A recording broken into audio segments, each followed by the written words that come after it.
Well, hello there and welcome. I don't actually know what our podcast name is, but we'll figure it out. I'm Noah, and My name is Alex.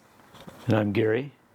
So right now we're starting with these two mics, so apologies on any of the rattling sound. This is our first time of doing this. So Gary, would you mind introducing yourself, as he's the most interesting out of the both of us? Well, thank you. I'm Gary Daly. I'm a therapist here in Salem, Oregon. cool. Do you want some more? No. Yeah, what makes your opinion better than, or I guess what makes you, why should people listen to your voice above others? Well, I'm not sure that they should, but if we're talking about relationships, I think then I've been a marriage and family counselor and a licensed therapist for about 35 years. So hopefully I can add some things that might relate relationships to what we might see in AI. Awesome. Yeah, and so we're going to introduce AI and what it is. Again, I'm sure most young people, at least out there, have an idea of what AI is, and they probably use it on some amount of basis and in some form.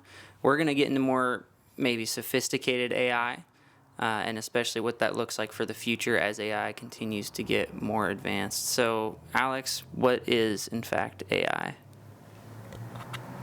Yes, we were just talking about this. So I know that a lot of people have interacted with forms of AI. I think there's actually a percentage out there, which is like most people that in their college age have, worked with ChatGPT, especially if you're trying to cheat on your exams. But specifically what makes AI so much different, right, is that most programs are close-ended. So any type of thing that you want the program to do, right? So like if you wanted a program to wake you up in the morning, so you would tell the program, right? So you would give it a 24-hour clock. So you'd be like, okay, so here's, you program each one of those things, and then you would program the parameters, right? So you'd want it to have a start, like when it hits this time, then you want it to add that, right? And so what AI does is it works different.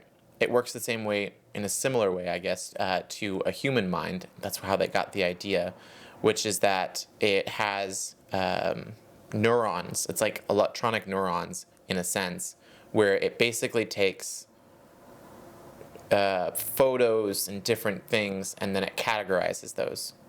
And so those things, then when you tell the AI, so if you want to tell it how to wake you up in the morning, you would just basically you would just throw in a bunch of information in there, right? You'd say, like, this is what my room looks like, this is what my, what the clock is, like, this is all these different things. But after you've programmed all that stuff into it, you could just tell it, like, hey, wake me up at 7, and it would just know what 7 is after some training. And then you could tell it to, like, I don't know, like, hey, when I sleep on this side of the bed, like, tell me, like, wake me up with this song. And it has the ability to learn based off of the things that you've already put into it. So it's fluid, unlike normal programming, which is boxed in, right? You only get as much out of it, as much work as you put into it, where AI has the potential of just being able to do almost anything if we program it, if we train it. So you could say that artificial intelligence is the mimicking to various extents of human faculties. Primarily, what we're talking about today in regards to relationships is the mental and emotional, because artificial intelligence is being produced and developed and even on the market that can mimic even emotions to an extent and be able to portray those to varying degrees, which some people are thinking can be really helpful, but as we're going to find today, they might not be as helpful as you think. However, on the mental side, the cognitive side, I think there's a lot more help to be had there with artificial intelligence, with helping with various tasks and to make tasks easier on humans. And some are worried about, oh, will AI take my job or bring on the extinction of humanity? Well, again, that's not what we're talking about today. But artificial intelligence will at the least make more jobs because, again, someone has to press buttons or manage the systems, and so it'll create those new jobs within that field. But relationally, what are the chasms that it's causing? But also, we will talk about some of the positives because artificial intelligence, there's a lot of fun to be had with it. There's a lot of cool things and helpful things that it can do. And we're going to get into those to start before we really get in the nitty gritty of talking about relationships. So hang tight. So, Alex, what are some of the innovations that artificial intelligence is bringing to the table and already doing out there? Well, so the great thing about it being open-ended, right, is that it can do real-time things, right? So it can have real-time conversations. So if I was to make a program to talk with you, right, I would have to make a program for every single thing that you would ever say. I would have to make a reply to it, and I could program that chatbot, but it would only be that. Where ChatGPT, right, it can literally just make stuff up. So you can have conversations with it. One of the things I'm really, really wanting is when AI starts to come into video games and you'll be able to have conversations with NPCs. You know, like you could just talk on your mic and it'll just talk back to you. AI will almost affect every part of our lives. It will make it to where doctors, like we were just talking about earlier, it'll make information a lot more clean, like they'll be able to figure out what's wrong with you probably faster because AI will just have a much larger scope than a human mind can comprehend. It'll be driving for you. It'll be probably your personal assistant. There's many things that it will do for you. Basically, every part of your life will be almost changed by it. Unless you live like a hermit, which, go for it. You could. But today we won't be encouraging that. So, there's also farming. So, farming and agriculture, there's artificial intelligence that's, they've actually designed artificial soil. There's a giant farm in the Netherlands, for example. That's one of actually the biggest producers, for sure on the Eastern Hemisphere, but I think in the whole world. And it's this giant greenhouse of just massive proportions. And they build up, or they grow up. So there's giant vines of tomatoes that are like hundreds of feet tall with just, and so obviously it can grow things at a rapid rate that regular soil with regular farmers can't, especially with weather, they can't grow at that rapid of a rate. And they're keeping the bugs off, less pesticides needing to be used. So again, how that factors into relationships, it promotes, again, less people dying from starvation, and even in healthcare, less people dying from diseases, self-driving cars, less people dying from accidents. So again, you're promoting this and fostering this relationality almost of, again, preserving life, first of all, and also being able to maybe connect people in those ways through those hardships that they're going through, against starvation and disease, for example, of, oh man, this AI could detect my blindness before it got to the point of actual blindness, as in detect the disease in the eye. And so now you have this moment of, oh, we're weeping because you have eye disease, but praise the Lord in a sense that you were able to detect that earlier. And so you get more time and to see, because they can actually, if they detect those things early, in a lot of medical cases, they can actually extend the life. And in the case of blindness, for example, they can delay the blindness for many years, actually. It's been proven if they catch it early enough. And so those are things artificial intelligence is going to be able to do and is already doing that the human eye and mind can't, it's just too slow, frankly, to catch. So those are a lot of the positives. Obviously, with technology in general, we have video chat.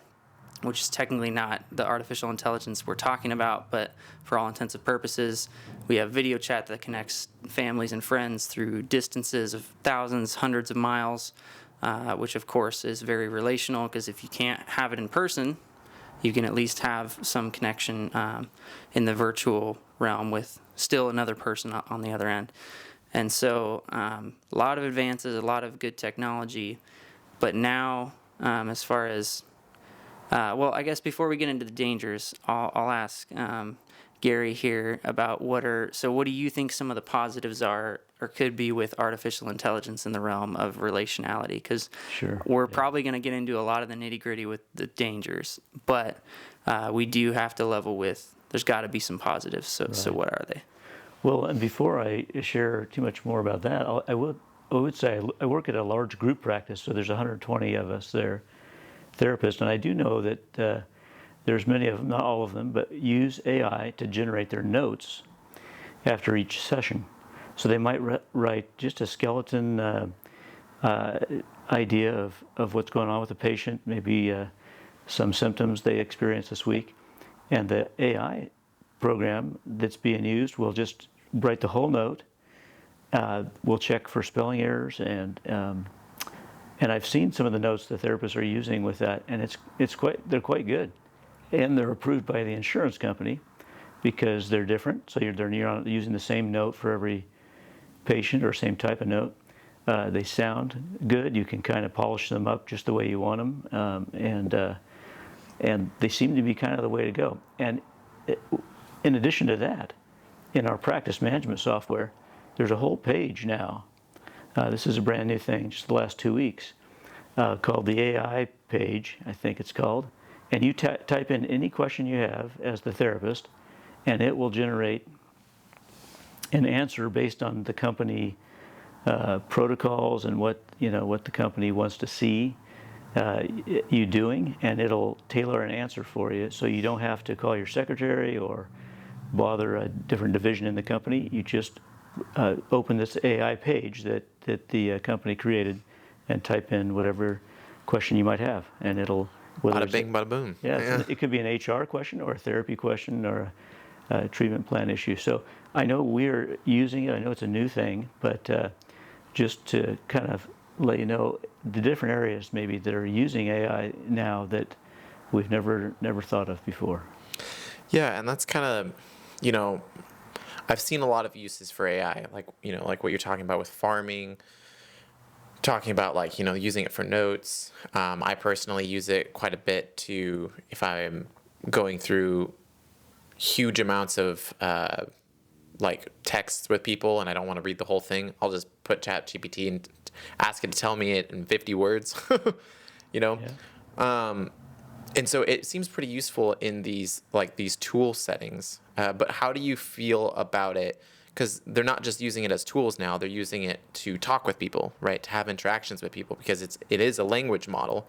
It understands how to formulate words almost better than an average human does. Right. Well, that's interesting you said that.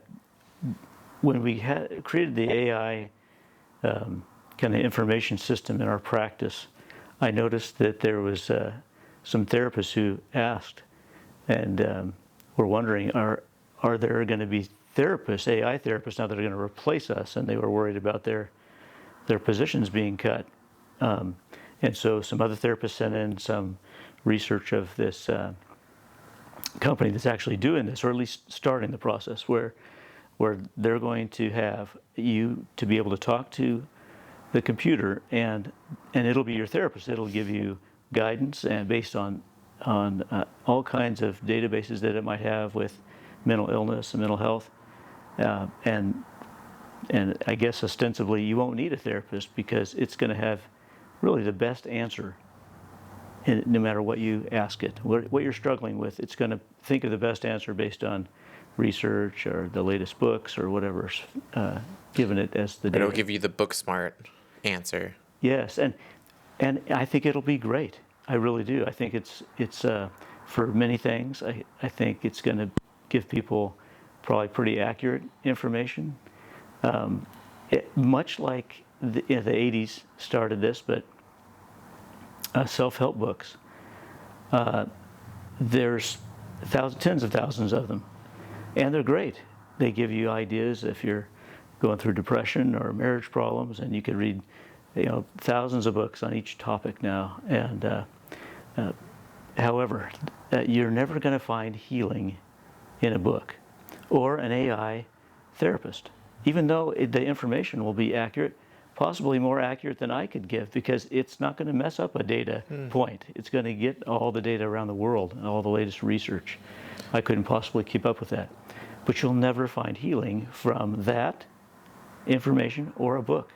Why is that? Because in the past, when we begin to have problems with depression or communication, anxiety, all of those problems start with relationships, and they're only going to be healed in relationship later. Some I obviously don't find healing through their lives and never connect with people in that way or get the proper help. But a computer or a book, in that case, is going to give you some great information, but there's no relationship there. Not in the way we think of relationships today. Mm-hmm. Yeah, because it's kind of interesting, because, it kind of has this question of, even if I give you the correct answer, right, like if you're struggling with depression, I'm like, well, it's because you have no life ambition, right? You're just sitting on a couch, and that would make anybody depressed. And even if I gave you the right answer, how is it the relationship in like the scenario of somebody just, sitting on their couch and being depressed? Like, how does it that you would be able to interact with that person? Is it the human connection? Is it just the actual caring, or like being able to care? I think it's all of that. I think, and maybe some things we can't explain. But it does remind me of like one of my first patients when I was an intern. She was 16 years old and came with some symptoms of depression. So she sits down and begins to tell me her story, and I got a good idea of what to do. And I said to her, "Listen, I could tell you what to do. I know your story. I understand what your problems might be, and I could give you a prescription and write down exactly what I want you to do. And if you did all of that exactly as I said, you would get better and you would feel better." I said, "But what's the chances of you doing that?" And she goes, "I would never do what you told me to do." Doesn't work that way. Otherwise, people wouldn't need therapists. They just get a list from a friend or the internet or whatever and just copy it. And maybe some people do that, but it goes to many things. One, people don't like to be told what to do. They want someone to care about them. It's hard to get a machine to care about you, even though the machine may be wise beyond a person's ability, and they may say the right thing, but you can't connect with that. Just like you can't connect with your motorcycle, even though you can love your motorcycle because you really enjoy the ride or the speed of it, whatever, but you're not really connecting on a relational level in that way. You're not in a relationship in the sense of, like conversation or anything. It can't really care for you, talk to you. Right. I think the main thing that's lacking when you talk about relationships versus variety of things, going to the gym and working out, watching video games or whatever, those things are great for you and great fun, but they don't understand the human experience like a human being does, and they never can.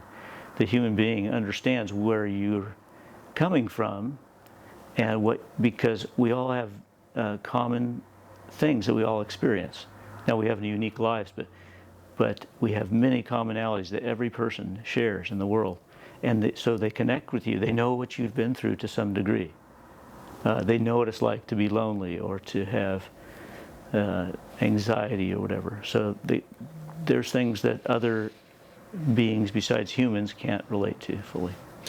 Yeah, I heard that, because when I was looking at the different things and how humans are interacting with AI, and one of the things that a lot of people said was that it listens to them, right? They're like, I told things to it that I wouldn't even tell my husband or my wife, and it accepted me, right? It didn't offer any judgment, any. It was just there for me. And so, do you feel like it could be a good listener? Like we could use it in that sense, like just to talk to, or Yeah, I think it can have a lot of benefits. I think similarly to journaling, you have a place to contain your thoughts and your feelings and even your dreams. And so, yes, I think some kind of computer AI response to that could be helpful in many ways. It's just different than a relationship with another human, and I don't think it'll ever be that. Not that it won't be useful in some ways, like ways we've talked about already, but different. yeah, I think that's actually an interesting note. One of the things that I wrote down was the difference between strong AI and quote unquote weak AI. So it's a buzzword. So it doesn't actually have a strict definition because people use it in all kinds of different definitions. But like what weak AI is right now what we have for ChatGPT, right? It's a simple, well, it's not simple, but it's a program that runs through multiple different datas and it just correlates different things together. Where strong AI is the sci-fi, the Terminator AI, right? The one that will potentially be will be on the same level as a human and able to have self-thought and like all these different things. And I think that it's interesting because a lot of people, and I don't know if if you're listening to this and if you don't know the difference between the two different AIs that we have right now, what we fundamentally have cannot become strong AI. Like it's not even close to a strong AI, right? It's not even close to a human mind in the way that we can actually feel, we think, we have experiences, and then we carry those experiences on with us. Where weak AI has no idea. It's literally just grabbing a bunch of words together that are statistically the most likely to be formed in a sentence, and it's just sending them out to you, and so. Strong AI, I've heard that a lot of the experts are saying that strong AI won't show up until, I think 90% of them said that we'll have it within 100 years, where I think it was 40% of them said that it would come in, 20 or 30, right? Mm-hmm. Yeah. So I think it's an interesting note that, especially talking about how we interact with AI. When I was younger, I really, really wanted a phone. I first had an iPod, right? And I didn't know the dangers of how addictive or how these can isolate me.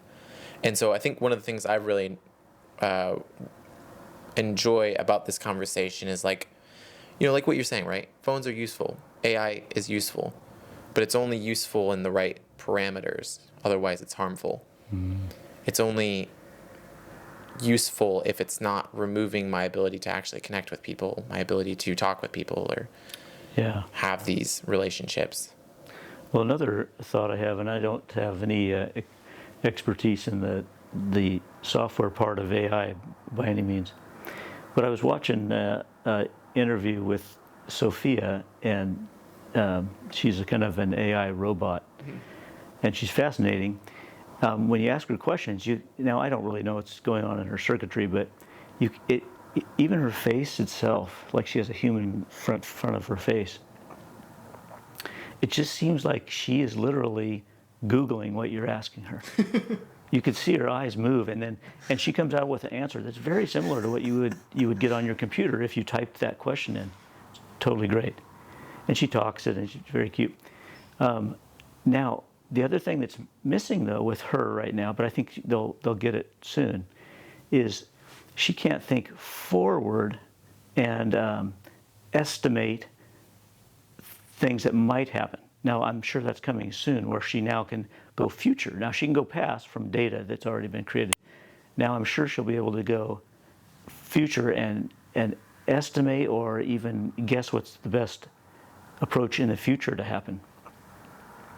But what I noticed is she doesn't have the ability to maybe think about future answers she's going to give and not give one. Where in human interaction and relationships, we also go back and retrieve data based on what the question was for us. We look in our past, kind of think about all the things we might know in that subject, and come out with a series of responses in our mind before we share them. And we don't share ones that we feel are going to be offensive or will lead to a conversation that's off topic or 100 other things. We think that very quickly. Sophia cannot do that yet, and you could see it in her language. And she says things that maybe are the first thing on the list, and she can't stop herself yet. I think that might be coming. I don't know. But Sophia knows like 20 languages or something like that. I don't know. Probably. Yeah. That's beyond at least me. Impressive. Yeah. And but yeah, this idea going into that. So speaking of Sophia, and even you got robots. So in the sex and entertainment industry, such as Harmony, who's another robot that's being made more so for erotic pleasure, but they're being made with human faces and human likeness. Again, very symmetrical, aesthetically pleasing, so to speak, or as aesthetically pleasing as you can get with creating something, skin, for example. And obviously we come prepackaged, as we know, in the womb, right, with our skin already on our bones, etc. And I find it fascinating and honestly kind of dangerous how our first impulse is not to continue to make these AI systems really great and really maybe even, it's fine if they're relatable, of course, but relatable just in the ways of simply doing their job. But again, for the entertainment industry, I can kind of see, of course, who wants a robot on Jimmy Fallon who doesn't have a human face and you can laugh at and makes expressions and seems funny. Whereas if you had a box for a head, maybe you'd laugh at that. But in the entertainment industry, you sure as heck are probably not going to get a rise out of that. So I kind of understand it. But what do you think some of the dangers are when doing that? Because these innovators are creating robots not only just in human likeness. This one lady, Dr. Susan Gildert, I think her name is, Suzanne Gildert, and she's the CEO of Sanctuary AI. And her first impulse, and she did this, was to create an AI in her likeness, in her image. And ironically, it looks more aesthetically beautiful than her, which, again, that's just how it is. And it's programmed with emotional responses, cognitive abilities to relate and it's a long way from being perfected. But again, the skin, the tone, it looks so real and lifelike. Again, the skin with the silicone and ingredients they're using, it makes it feel like actual skin. So what are the dangers of taking these creations and making them in our likeness to still do those tasks, and especially in the entertainment industry? Because I guess we got to be entertained, right? Mm-hmm. Well, I think everything in technology came along in the same fashion, right? Things were what we consider today boring or non-interactive, back in the day, 20, 30 years ago. And things have improved, right? Phones have improved, and video games, I'm sure, have improved. I don't play them, but I'm sure they're great and much more sophisticated than yeah. But they started out with Pong, which these guys probably don't know of, but very basic games that we thought were fun, but not compared to the games of today. So the more engaging things we have, whether they're sex bots or other technology or enhancements to our personal devices or other things like that, using AI, for example, the more engaging those are, the more and more distracting they are. The more they take away from our quality of work, our relationships, our health, mental health and physical even.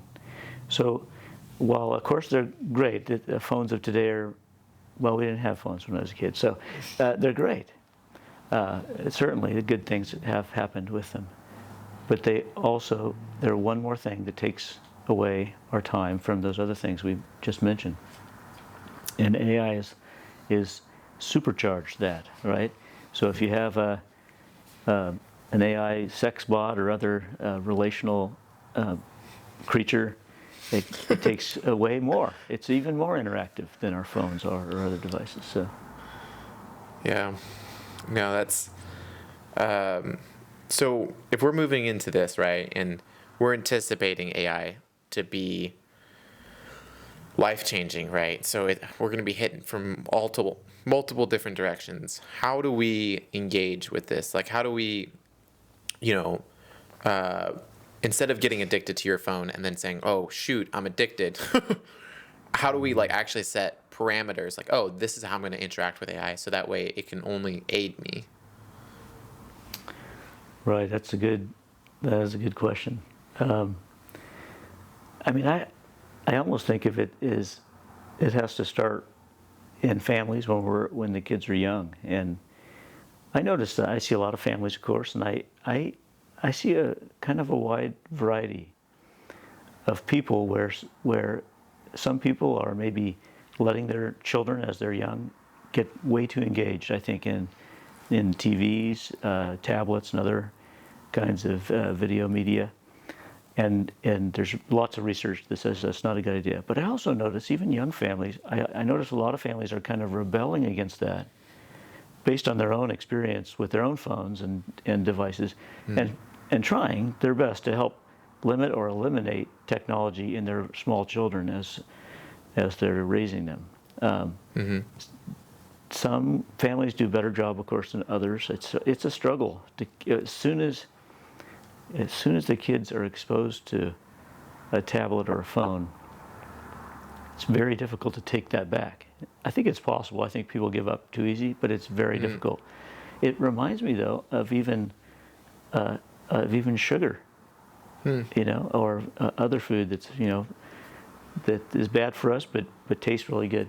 And I remember a family I was visiting one time. They had a little, I think she was 3, if I remember right. It was her birthday party, and the family had raised this 3-year-old, no sugar, ever. No ice cream, no candy, no cookies, no cake, nothing. For 3 years, just breast milk for the first 2, and they introduced great, wholesome foods, at the right time. And I mean, she's a very healthy kid. So by the 3rd birthday, we're all there, and they had, got the candles and the hat and everything. And they decided that after dinner, they were going to let her have her first, in 3 years, her first taste of ice cream, for kind of in lieu of a cake, So we sang the song. That girl had one bite of ice cream for the first time in her life, and completely lost her mind, and was grabbing things, wanted more of it. She just couldn't get enough, right? So it's this idea that there are times in our lives and things in our lives, whether it's food or digital things like we've been talking about, that are just highly addictive and engaging, and we have to have a lot of self-discipline. It's probably much easier to start when we raise kids in our own families, raising them kind of to have a more balanced life. So then, do you think that I should slowly introduce the idea of AI to my child brain? Sometimes it seems like, or do you think that it's, because if it's like with sugar, right? I've heard my mom always said, right, if you don't give the kid any candy, right, then they're gonna get 18 years old, they get out of the house, and then they're just gonna consume all the candy that's possible. Right. Yeah. I think really that the answer to all of that, whether it's food or AI, digital media, is instead of the focus being on that, and I know it many times it needs to be because it can be a real problem, but what about moving into a life of health, where we're exercising, we're establishing our hobbies, we're working in our career, depending on our age, or school if we're in education. When we balance out our life, we're sleeping the proper amount, we're exercising, we're eating right, we're doing our hobbies, we're pursuing our career, which takes a fair amount of time in its own right. When we're doing all those things, I think it leaves those other things like AI, other things of entertainment value, and it puts them in their proper space. We literally have not enough time to do often more than we should. Of course, there's exceptions to that, but I find when people get out of balance with technology, drugs, alcohol, whatever, they're really not pursuing all those other things. They've long since stopped.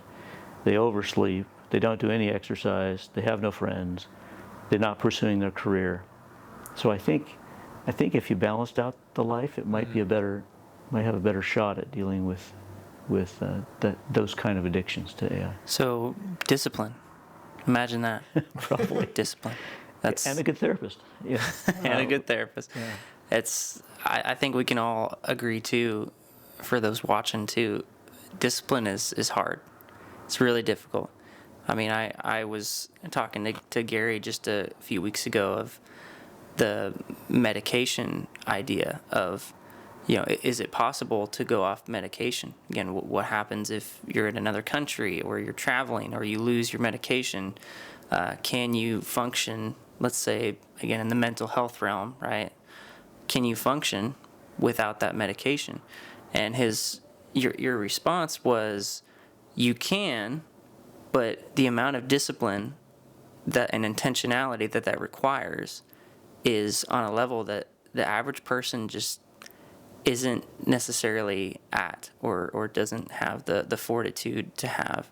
And so my thought, you can elaborate on this in a second, but is maybe putting habits and disciplines into place right now, especially to the young people out there, which is what this is primarily for.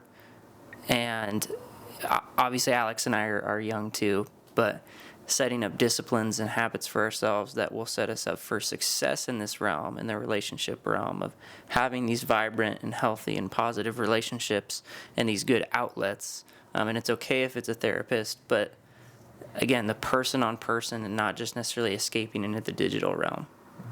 So, Yeah, I think just kind of to piggyback on what we just said about building this full life outside of the digital life. If you think about the foundation we have, that everybody has, so that would be built on diet, sleep, exercise. If you have a spiritual life, it would be that as your fourth area of foundation. You can't, if your foundation is broken and you struggle with something, whether let's say it's an AI based technology addiction in the future or whatever, you're going to fall through those cracks in the foundation, and getting out of it is going to be that much more difficult. So if you build those foundations, then this is not done with AI in any way, or computers or your phone, but you build diet, sleep, exercise in your spiritual life if you have one. Then the carpeting on top of a foundation would be your routines, rituals, your schedule. I get up, I do this, I do this, I do this. And then on top of that is our career. When you start building your pyramid of life like that, it really, I'm telling you, where AI and technology lands, it will be at the appropriate place for you. That's good. I'm gonna have to rewatch that. I'm just gonna listen to that every morning. I think within our last 2 minutes here, as we're wrapping up, I think what I'm really taking away from this conversation is using AI as a tool, right? Not as a person. And remaining in relationships, remaining as, not making the meat of my stew in this sense, keeping the meat, right? Keeping people, because that's what we are. We're centered towards people. That's what we've been hardwired for. And using AI as a tool, as all these different things that we've talked about, all of these super benefits. I mean, I'm personally stoked for AI. I think that it's going to change a lot of things. I think it's going to be mainly for the better. But again, it's like you said, if we can keep our personal relationships together and intact. Any closing thoughts? absolutely. And we all have our struggles. We all have our worries, anxieties. Alex and I's generation, and even the generations coming up, we're constantly being labeled as the anxious generations. We have more depression and anxiety in this nation than, well, I guess as far as we could statistically track that, than ever.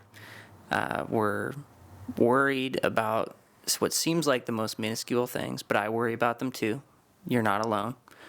And the way forward seems, again, it only, okay, what's my next escape?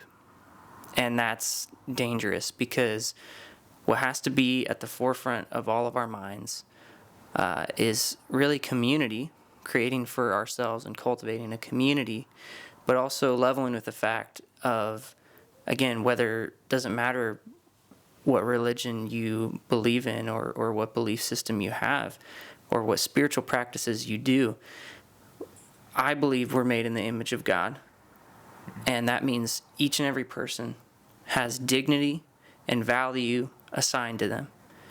And again, when we keep escaping into this artificial world, again, if we're putting it in its place, it can still be fun. Alex and I have a ton of fun with video games. I'm sure once AI gets into there, we'll still have more fun. We're not saying to not have fun. Have fun out there.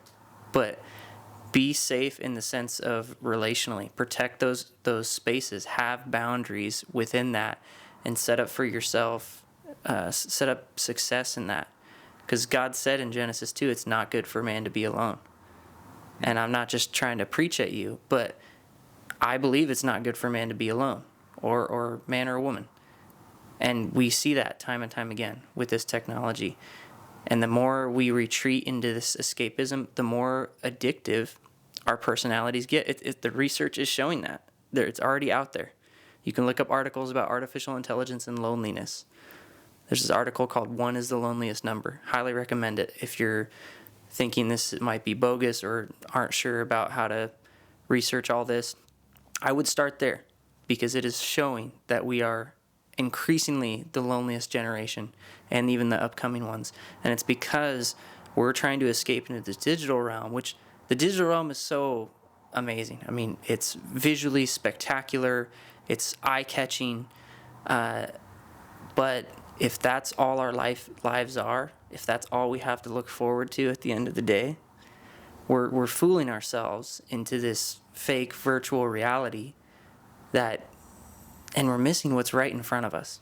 Again, our wives, our husbands, daughters, sons, our friends, our families, the people in need in our communities. We miss that when we're staring at a screen and not engaging with the real world around us. So again, use your screens for good.